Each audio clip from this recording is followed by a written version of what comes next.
mas mabilis mangitlog at dumami ang mga kuto kaysa Ganon, kaysa sa manok. sa manok.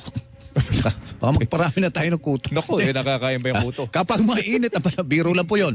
Yan po ang babala po ng Department of Health sa publiko.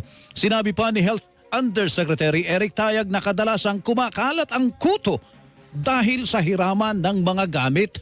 O dahil sa nakatabi mo, naghihiraman kayo ng suklay, Yak! sombrero, ano mang nilalagay sa ulo na ginagamit ng iba ay maaring mailipat yung kuto, yung pundan ng unan. So maaring mahawa yung iba. Yak! Bili Iba, tayo ng suyod. sarap na sarap yung iba Ay, sa pagtiris ng kuto.